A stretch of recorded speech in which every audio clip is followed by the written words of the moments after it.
پاس زندہ معجزہ ہے. اگر اس کو اٹھا کے پڑھ لیا جائے 250 احکامات تقریباً ملتے ہیں اس کے اندر. یہ 75% قرآن معاملات کا ہے کہ آپ کے معاملات کیسے ہونے چاہیے, آپ کے رویے کیسے ہونے چاہیے, آپ کا اخلاق کیسا ہونا چاہیے, آپ کا کردار کیسا ہونا چاہیے. اور یہ 75% قرآن جن معاملات کو درست کرنے کی بات کرتا ہے وہ معاملات ہمارے دنیا کے اندر سب سے زیادہ بگڑے ہوئے معاملات ہیں. ان معاملات کو درست کرنے کی قرآن بات کرتا ہے. اسی طرح سورہ اسراء کے اندر آتا ہے, اللہ کے نبی صلی اللہ علیہ وسلم پر یہ آیت نازل ہوئی کہ وَمِنَ اللَّيْلِ فَتَهَجَّدْ. ان کا معاملہ یہ ہوتا ہے کہ جب راتیں ہوتی ہیں تو یہ آپ کو تہجد کے اندر نظر آتے ہیں. نافلۃ لک عسیٰ ان یبعثک ربک مقاما محمودا.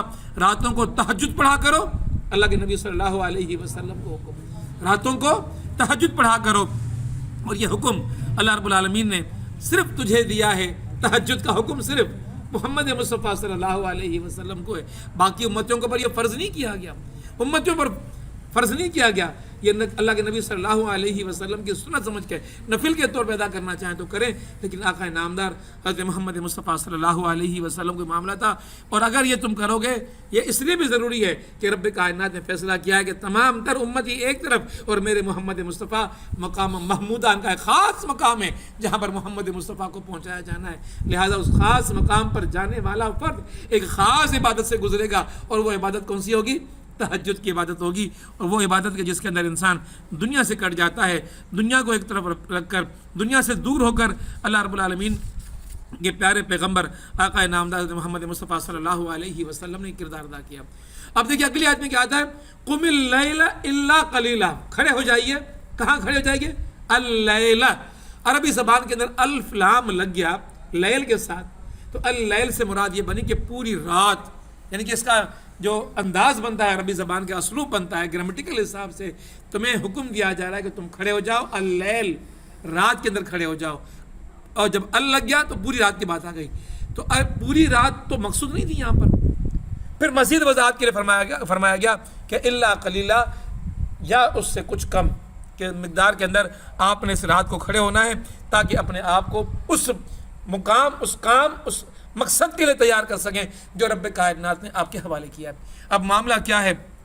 معاملہ یہ ہے کہ آپ صلی اللہ علیہ وسلم کو تیار کیا جا رہا ہے, ایک امانت دی جا رہی ہے, ایک ذمہ داری دی جا رہی ہے, اور اس ذمہ داری کے لیے آپ سے کہا جا رہا ہے کہ اس ذمہ داری کو اٹھانے کے لیے اپنے آپ کو تیار کرو.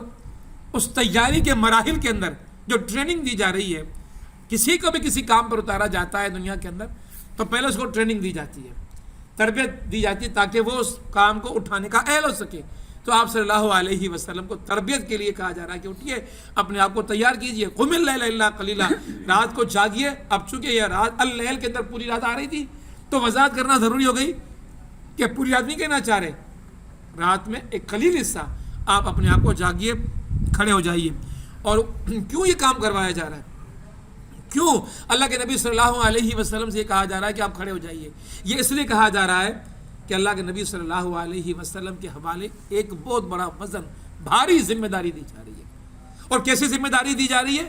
لو انزلنا ھذا القرآن علی جبل لرأیتہ خاشعا متصدعا من خشیۃ اللہ. جب اس بوجھ کو, اس ذمہ داری کو ہم نے پہاڑوں کے حوالے کرنے کا ارادہ کیا تو پہاڑوں نے یہ کہا اتنی بھاری ذمہ داری ہے, یہ ذمہ داری اگر ہمارے حوالے کی گئی تو ہم تو ریزہ ریزہ ہو جائیں گے, ہم اپنا وجود باقی نہیں رکھ پائیں گے.